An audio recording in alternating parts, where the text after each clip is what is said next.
everybody. I'm Cassidy, one of your Indianapolis Colts cheerleaders, and you're watching the Believe in Colts podcast.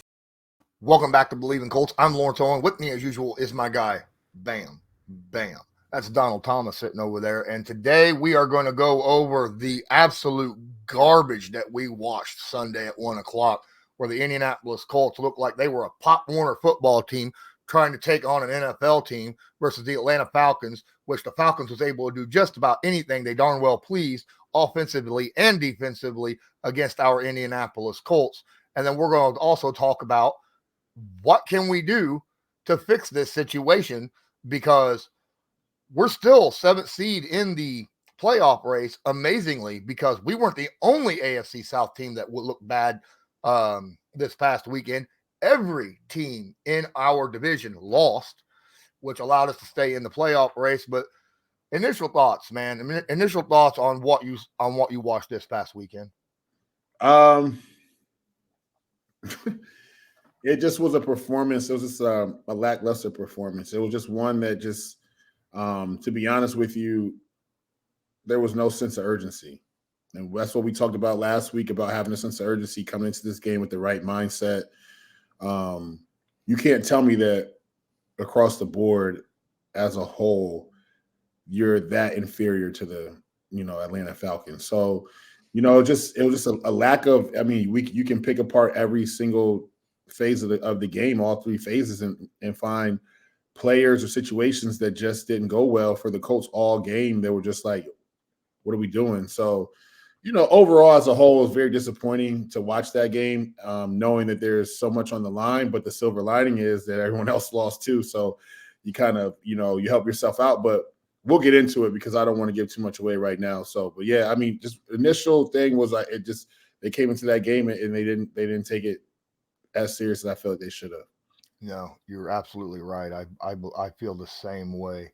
And like you said, before we get into it, I got to remind everybody that BetOnline is still your number one choice for all your betting needs. Get the latest odds, lines, and matchup reports for baseball, boxing, golf, NFL, NBA, and more. BetOnline continues to be the fastest and easiest way to place your wagers, including live betting and your favorite casino and card games available to play right from your phone. Head to the website or use your mobile device today to sign up, get in on the action. Remember, use promo code BELIEVE, that's BLEAV, to receive your 50% welcome bonus on your first deposit. BetOnline, where the game starts. So first and foremost, look, the Atlanta Falcons absolutely tore us a new one offensively against a defense that I thought was actually playing pretty good. I thought they were doing well all game. And then next thing you know, we're giving up all sorts of yardage on the ground, through the air, and it's just not something that I like seeing at all. Taylor Heineke hardly was at all bothered. He was 23 of 33. That's like 70% completions and a touchdown. No turnovers. Bijan Robinson, 6 yards a carry. Dude averages 4.6. He got 6 yards a carry. Tyler Algier, he got 7.7 yards a carry on 9 carries. Cordero Patterson, he had an additional 26 yards to add on there. And my goodness, it was just a devastating look for this Indianapolis Colts team. And a lot of that had to do with missed tackles. There was so many missed tackles in this game between Zaire Franklin, Kenny Moore, and EJ Speed. Those three alone missed a total of 13 tackles in this game, according to PFF. Right. And that's not a good situation. And of course, turnovers. The streak is over. We did not have a turnover. Should have. Zaire Franklin had a pick 6 right in his hands and just dropped it, because you know why? I got a feeling Zaire had 6 right here in his eyes before he closed his hands around it. 100%. He was like, I'm to the crib on this already, and he kind of just jumped the gun. That happens a lot. You see guys drop a ball. They try to turn and run before they actually secure it, stuff like that. So he saw it, man. He should have had it. I know he's still probably kicking himself in the butt for that tonight, whenever, when he's probably not trying to think about it. But, just from watching the game, to me, it looked like Atlanta just did what they wanted on offense. Like they literally, they did up front, they were bullies. Up front, there's a ton of holes. If you really go back and watch the game and you see how much push they got up front, you normally see it for as soon as the handoff happens by the way the running back hits the hole. And there's a little pitter patter. That means he's trying to find a hole if it's not definitive. And that's what we saw a lot on our end when we were trying to play football. There's a lot of pitter patter, try to find an open hole lane just to get a couple yards. But you don't get, 6 yards a carry. You don't average 7.7 yards per carry by pitter patting your feet in the hole. Like you were hitting that thing downhill. And that's what the Falcons were able to really do, is like they really created some running lanes and got up to the second level and made some guys miss. And it just looked like throughout the course of the game, as the game wore on, that's just what they did, man. They just wore on us constantly, just pounding the football. And I don't know if we came into this game plan of like really trying to stop the pass and not worry about the run. But when you have someone as dynamic as Bijan Robinson, I mean, he's proven that he's a very dynamic player. You have to be willing. You have to understand that both of those things you have to be prepared for. This kid can catch the ball. He can throw the ball. I mean, he can run the ball. So it's just like, why aren't we geared up to stop the run as well? Like, you got to keep this kid bottled up. You can't let this kid have 72 yards rushing and another 50 yards receiving and 122 yards total offense by one person. It's a lot of yards to give up, right? So, I mean, when you look at it as a whole, from a standpoint of almost 230 yards receiving, 177 yards rushing, like that's a recipe for, I mean, unless you're putting up astronomical numbers yourself, I don't see you winning the football game, right? So, it's just tough, man. It was a tough day to watch the Colts play when I felt like they should have been, really in playoff push mode and really, firing on all cylinders. And it kind of looked like, it was September, October football. Yeah. I mean, before the game in our preview, I was like, the Falcons are going to go as Bijan goes, right? And Bijan, you talked about it. He had a total of 19 plays for over 120 yards, over almost 6.5 yards per play that he had on the ground and through the air. And look, going on the social media right now, getting kind of a feel for the fans, they want Gus Bradley fired. They're putting the poor performance from the players on Gus Bradley. Now, I get it. Bradley didn't do any blitzing. Like, you almost saw no blitzing in this game. But he does every game. He same thing every time. But they're putting everything on Gus Bradley. They want him terminated. They're saying the missed tackles are on Gus Bradley, guys being out of position, guys not playing with a sense of urgency. It's all on Gus Bradley. He needs to be removed from the team. What are your thoughts about that? How much blame does Gus Bradley should he be shouldering on this past loss? So, if you listen to rap, right, there's a quote that says it was all good just a week ago. It was all good just a week ago. When you're winning football games, when you're getting to the quarterback without blitzing, when you're getting interceptions, when you're causing turnovers, when you're stopping the run. Oh, you're the greatest. This is the greatest guy. Gus Bradley, he could do everything without even having to pressure the quarterback. He got his guys going. He's got guys creating turnovers. Then you lose a game, and now he's got to be fired. He doesn't teach the guys the right things to do. He's this, he's that, he's this. Like, listen, like, these are professional athletes. These are grown men. At the end of the day, like, yes, if you see that your team has a deficiency in a certain area and you don't address it throughout the season or make it a priority to make sure that they stay on point as something like tackling, right?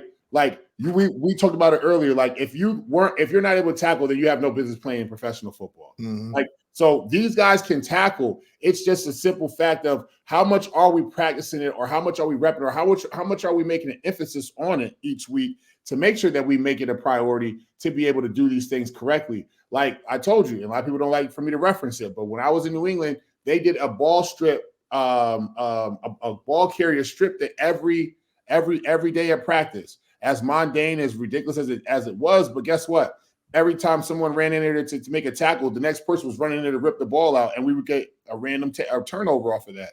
So how much tackling drills are they doing? I don't know. Is it a priority? It doesn't look like it is because we're missing tackles in December, right? And this is not September. So, but to fire this man because all of a sudden you guys lost and now we're not blitzing enough and all that, like that's crazy talk to me. And I kind of get fired up about it because like we want to sit here and like praise a man a week prior when you're getting all these victories in a row and streak is this and that, getting turnovers, and all of a sudden like we lose a game and now all of a sudden this man's got to be fired. Like, come on, Colts fans. Like that's any fan in general. Like we can't operate that way. And I take offense to it because like you can't, like there's so many factors that go into, you know what I'm saying, like why that man is in that position. Like you don't fire Gus Bradley. You fire who hired him? How about you fire him? Because at the end of the day, like Gus Bradley applied for the job. You could have picked anybody else. You know what kind of defense he runs. You know the style of defense. You know what he's going to do. You know he's not a big pressure guy. So take it or leave it. Mm-hmm. But we can't sit here and be like fire that man just because you lost a football game. Like, come on. Like he did a good job. He's got his guys juiced up. He's got his defensive line juiced up. He's got his linebackers juiced up. He's created he's elevated these young guys to play well in the secondary who everybody was trying to write off halfway through the season. They picked their stuff up. So at the end of the day, like look at it from a standpoint of development. Look at it as a standpoint of taking guys that no one knew who they were besides DeForest Buckner up front and turning some no-name guys into guys that are actually guys that can when you mention other pass rushers in the NFL, you got to mention them. Or let's talk about Zaire Franklin, what he's done with him in his game and put him in the right style of defense to make plays. Like stuff like that. Like we can't forget that. Just look at the secondary. A minute ago, they were trash. Now all of a sudden they're the heartbeat of the team and they're making plays and they're flying around and everything. Like, so we can't fire somebody just because of, a bad performance. And it's not all on him. These men are grown men too. And they got to show up every Sunday or Monday or Thursday night and play football and ball out and work as a team together. Like, so like, let's not sit here and fire everybody just because like it's BS. Absolutely. Let's flip to the other side of the ball. I received a text yesterday while I was doing my live stream at about 1:30. That was about a half an hour into the game. And I'm not going to mention who it was, but I am going to mention what the text says. It says, why the 4-letter explicit word aren't the tackles using their hands? They have no punch. They just keep getting dog walked back to the quarterback. Could you do me a favor? And like I said, I'm not going to say who texted me here, but could you explain to our audience exactly what this text is saying and what it means to the average fan? So look, man, you clearly know who that text was from. But it's frustrating when I sit there and I'm supposed to be watching like elite offensive line play, right? And like you're not playing elite. Like you're not even playing mediocre. You're playing bad. Like as an offensive lineman, you have to set square, you vertical set, you have to sit and punch your hands. If your hands go outside of the framework of you're going to lose every time because and I know if my hands are here, I'm pushing on your chest and your hands are on my shoulders, who's going to win that battle? So as a defender, I'm taught if I'm going to bull rush you, I'm going to go right down the center of your chest. And as an offensive guy, I've got to punch him before he can do that.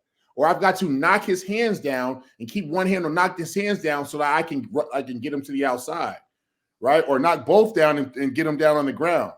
But when you consistently you pick your side left or right and you're just getting dog walked back to the quarterback and you're not giving him a chance to make a good throw or he's worried, he's feeling pressure, he either holds on to the ball too long and moves when there's no one there, or there's a guy right in his face within 3 seconds, 2 seconds. Like we got to do, like, come on, man. Like, so it's just frustrating because I'm just like, they're not using, the reason why they're getting beat is because they're not punching. They literally are not using their hands. They're not setting. They're not punching. Their hands are not inside. Their hands are outside the framework. And you can't win like that. Like you cannot sit down on the bull rush if your hands are outside the framework. And if you don't punch, I'm not slowing your momentum down. And the problem is a lot with this new style of offensive line play that bothers me. And I talked to Nick Hardwick. He lives not too far from me. I see him all the time. Is this new style of this set where these guys are holding their hands down low and like they're not punching, but they're just grabbing, but their hands are low and it looks pretty, it looks cute, and they get down in their stance and one hand's here and other hand's here. I'm like, what is that? Like, that doesn't work. So like when I train guys for like offensive line play, like I don't teach that mess because it doesn't work. And I got to where I was by the old school or regular way, not the Instagram way or the way that makes you look good on some highlight reel that you went to some Phantom camp for so you can get, your scholarship and go to school. Like, it doesn't work. And these guys are doing this weird new stuff that doesn't work. And it's just like, your hands got to be inside. You have to sit. You have to punch. At the end of the day, that's football 101 when it comes to offensive line. And they're not doing it. And then in the middle, guys are just not moving their feet. Like when you look at Nelson and Ryan, like they're not moving their feet. They're getting beat way too fast.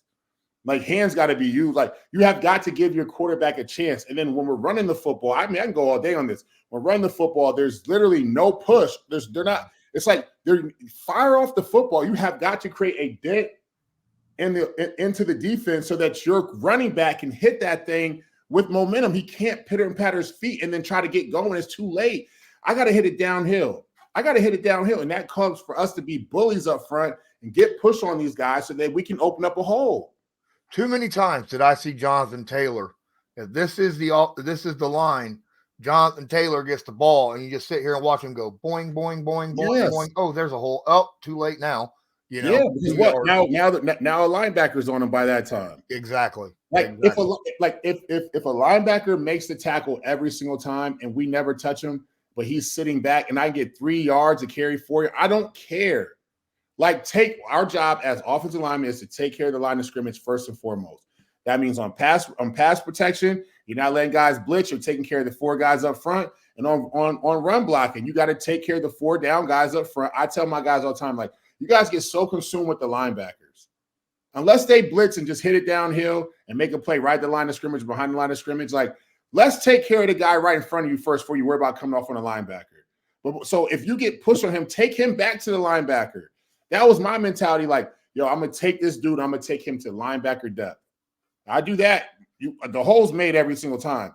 It just, I don't know, man. Like, before I came to the Colts, like, a lot of people don't know this, but like a lot of guys in the locker room said our line was soft. Right. And so like when we came and me and like guys are chairless came and it's supposed to be like, some like new blood in the room with, Costanzo and Samson Satelli and Mike McGlynn, like we had to be bullies. Like, and that's the only way I played. Like, so if you push me, I'm fighting you. It just is what it is. Because football is one of those sports where you just can't let somebody just come in and just bully you. Like, you got to fight back a little bit. And so when they saw that, they were like, man, like, we like that because like our guys were they were just soft. And I'm not going to sit here and call them soft. I'm not going to do that to them. But at the end of the day, like, who's going to be the bully and the tough guy that's like, get into a scrap, get your guys going, or just come out the first play of the game and freaking set the tone for the rest of the game. None of this filling around stuff anymore. Like, you got 2 games left. Like, we don't, if up front, defense and offensively, if defense, you guys don't get to the quarterback and create some pressures, and offensively, if you guys don't set the tone and protect your quarterback and open up holes in the run game, then we'll go home. You guys can just book your trips to Cancun. You can book your flights to Vegas. You can do whatever the hell you want to do. But make a decision starting this week. What are you guys going to do? Because you got 2 weeks to hopefully everything plays out. You win and guys lose for you to get in the playoffs. Like, what are we doing right? There's nothing else to be said. Absolutely. And here's the deal. I want to move on from the game because we talked about you're like from here on out, right? We got 2 games left. We're sitting in the 7th seed, right? We win out. Odds are we make the playoffs. If we win out, I think we have like a 95% chance to make the playoffs. There is a way where other teams can win and lose, and we end up getting knocked out because of head-to-head matchup situations. But here's the deal. You're looking at this. You look at the game that they just had against the Falcons. They have to turn it around on multiple facets of the game in order to be, even looked at as a contender or, something of that nature, especially against a team like the Raiders that we're coming up against that are playing absolutely stellar football right now. They had a 63-point offensive game not long ago, and then they beat the Chiefs, right, just this past weekend. They have to turn it around. They have to turn it around fast. Is it too late, or can they do it? It's not too late to turn it around. It just makes it harder now because now there's no room for error. And we talked about this 2 weeks ago. You mess up, there's no room for error at this point. So now you literally took that scenario and made it a reality. Like when you look at it from the Chiefs standpoint, like they're trending in the wrong direction at the wrong time. You look at it from the Colts standpoint, all right, we lost one game. We made it hard on ourselves for this last 3-game stretch where I said if you lose this game or you lose a game, you're going to make it very hard on yourself and your team to make it to the playoffs. So now winning out, you got to win out. But here's the problem. You got the Raiders who have all the confidence in the world, all the juice in the world. They're playing for pride, respect, and get in the playoffs, prove everybody wrong. They started the season off bad. They lost their head coach. Now they got a guy who they're cheering, who they're rooting on, everybody wants to see be successful. The players are playing for him, right? He's a player's coach. You got these guys that just beat Kansas City. They just, they're knocking off teams. You told me before they scored 80,000 points in the game, like crazy stuff like that. Like these guys are ready to. This is not the Raiders from 4 or 5 weeks ago. This ain't them. This is a team, if they could play like this is a playoff team. This is a team that if they played this from the beginning of the season, they're probably 11-3, 11-4, like 10 and whatever it is. Like they are a team that's playing well. And then you go into it, you beat the Raiders. If you beat the Raiders, now you got the Super Bowl. Mm-hmm. It comes down to it because at the end of the day, CJ Stroud will be back. Everybody down there is playing for their coach. They know what they're playing for. And if they have matching records, it comes down to now you can't lose. You can't lose. And so it's always about like you want to be like this during the season.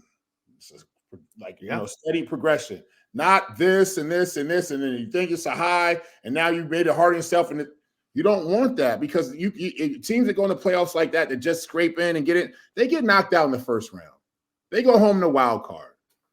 Right? They go home in the divisional round because guess what? They're just not steady. They're not a consistent team. They show flashes, but they still have there's more risk than reward with those teams. You want to be right here. High risk, high reward. Right? Those are teams that play well. When the pressure's on, they're going to make sure that they dominate and do whatever they got to do to win. Not all this and that. So Kansas City doesn't deserve they should be there should be a wild card team playing like they're not used to that. But I guarantee you that Kansas City, I'll put my money on Kansas City before I put my money on the Colts right now in the playoffs. Well, they've got history in the playoffs. That's what I'm saying. Yep. They got guys that have been there and done it before. Hell, they go in damn near to Super Bowl every year. Like they're just a team that's shooting themselves in the foot. When you watch it yesterday, it's like, should the Raiders have won that game? Yeah, they should have won that game. Do they deserve to win? Yes. Did the Chiefs deserve to lose? 1,000%. Should the Chiefs have won the game? Yes.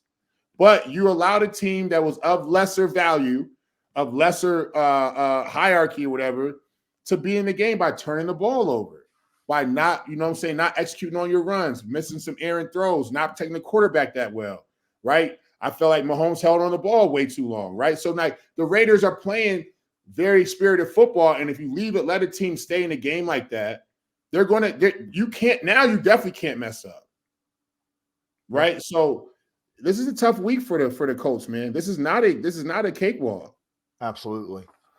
Here's I'm gonna end this episode with a question. I almost got into the Raiders a little bit, and I was like, no, we got to preview that here pretty soon. So my bad. I'm sorry. No, you're good. You're good. A lot of talk right now by certain fans pretty much giving up on the season. They're like, there's no point in even making the playoffs. Would be a one and done in an embarrassment fashion if we did make the playoffs. How do every team feel to make the playoff? Is that a situation where even if you're not like a top guy, if you're going to walk in, limp into the wild card round or something of that nature, do you still, as a player, still feel like, I'm here and I have a real shot at winning the championship because I made it, or is there a, in your head, you kind of know maybe we shouldn't be here? I'm just curious how players think when it comes to like that, because there's a difference with fans. Some fans are like, make it, anything can happen, and other fans are like, no, this team is garbage, they shouldn't be there.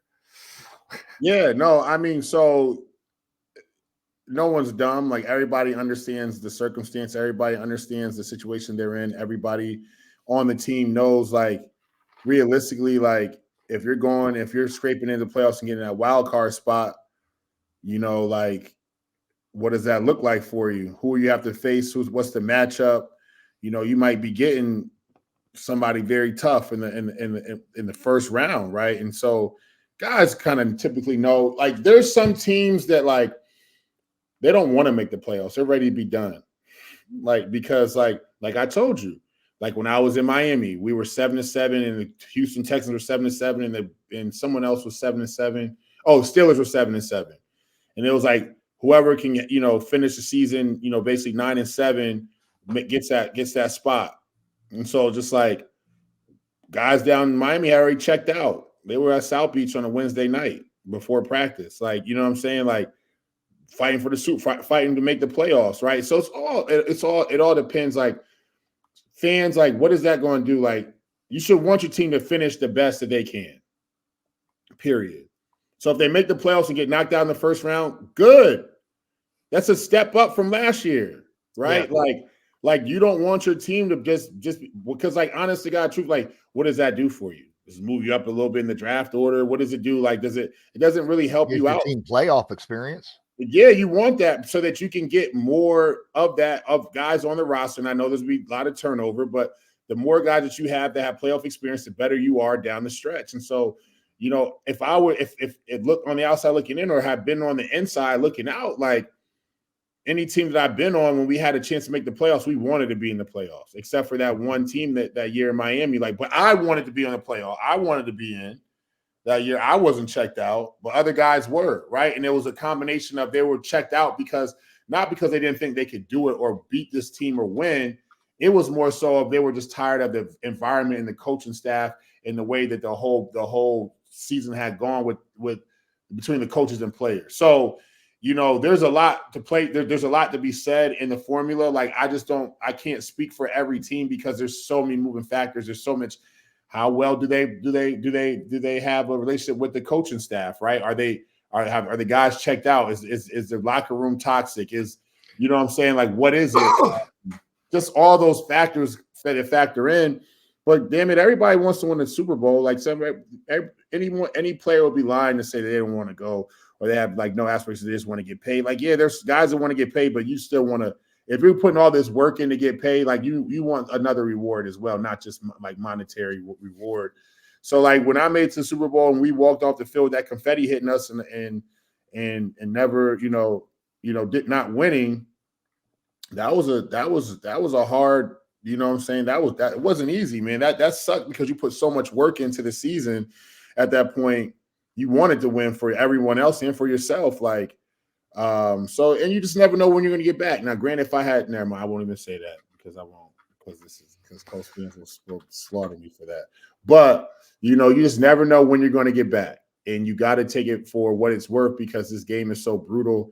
You know what I'm saying? Like, you could have a career-ending injury like I had and never play another snap again, and then you be shooting yourself in the foot because you wanted to always, play in the playoffs or fight for a Super Bowl, and you just never had the chance to. So, you just have to be thankful and grateful for the position that you're in at the time, and just take it for what it's worth, man. And so if you get a chance to go to the playoffs, hell, fight like hell and make it to the playoffs, because you just never know when you'll make it back either.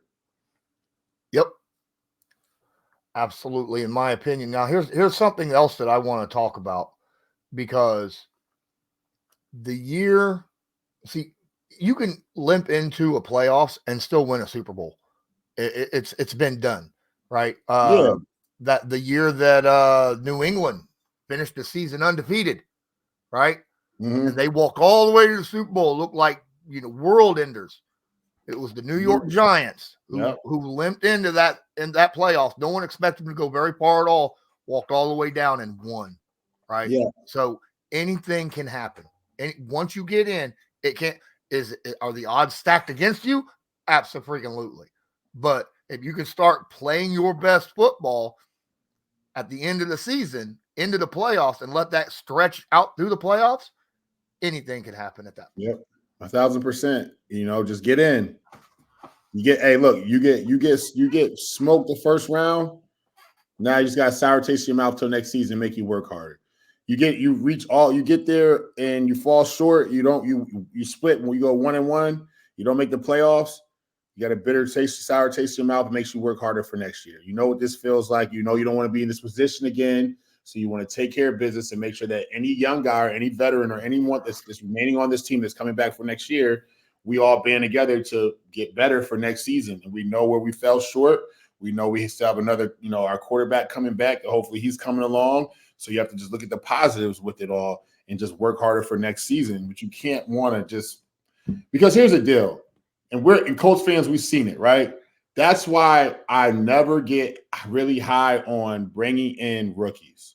The draft doesn't mean anything, in my opinion, because you just never know what you're going to get. There's too many moving with basketball. I can say like number one overall pick. He's going to give me.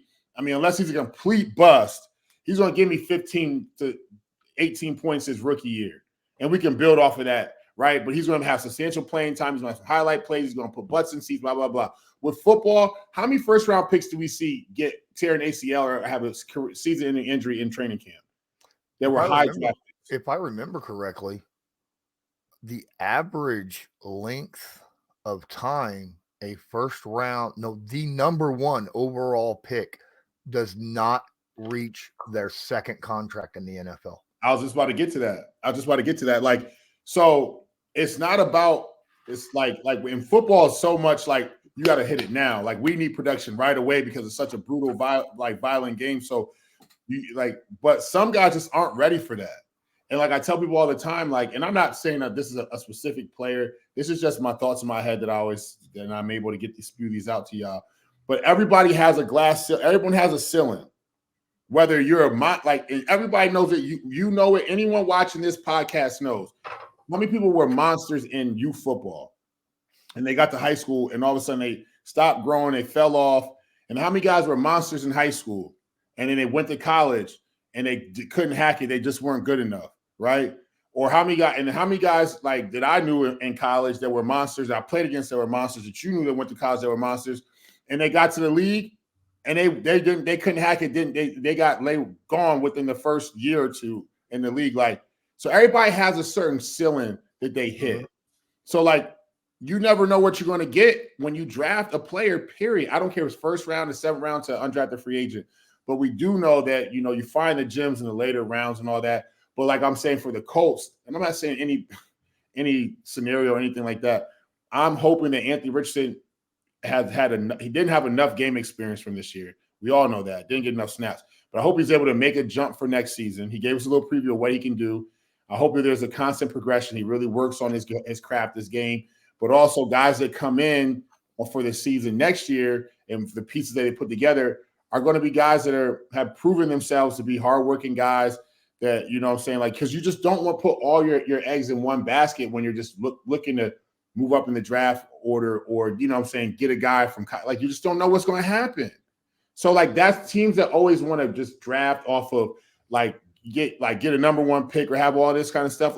You see where they're at, right? You see always at the bottom of the barrel is where they're at. Because it takes a couple years for the most part for guys to develop. And it's 11 guys out there at once. Every piece has to fit together. It's a puzzle. So you got to give guys grace. You got to give GMs grace. You got to give VPs grace. You got to give DCs and OCs and HCs grace when it comes to putting this whole thing together, because it's not easy. It's not an easy task. You can't just line guys up on a Sunday and say, go play football. Every piece has to be right. You know what I'm saying? It has to.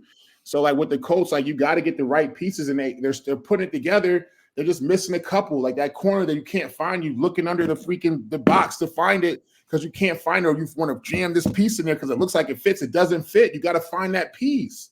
So give guys a second, man. Like, not just for every sport, but like, don't let the Colts ball out. The last 2 weeks, I want to see them win, get in the playoffs, make some noise, right? Take down a giant, maybe, right? Like, it can happen. It could happen. Will it? Is it likely? Probably not. But at the end of the day, like, it's probable. And so, like, that is enough to hang your hat on and just be a fan of this team, right? Like, and ride out with them no matter what. Like, I'm a Knicks fan, diehard Knicks fan. It's been brutal. I'm 38 years old. It's been brutal. But guess what? I look at the positives every single year. Just get better every single year, and I know it's going to happen at some point. That's it. That's it, man. Yep. I get you. I understand completely. Well, I think that's going to do it for us on this episode. We got about 35 minutes into this. That's an awesome episode. Can't wait to actually do the breakdown for the Raiders here upcoming next few days. And I think that's going to do it, though, for this episode of Believe in Colts, brought to you by Bet Online. I'm Lawrence Owen. That is Donald Thomas. And as usual, go Colts. Go Colts, baby. Do you believe?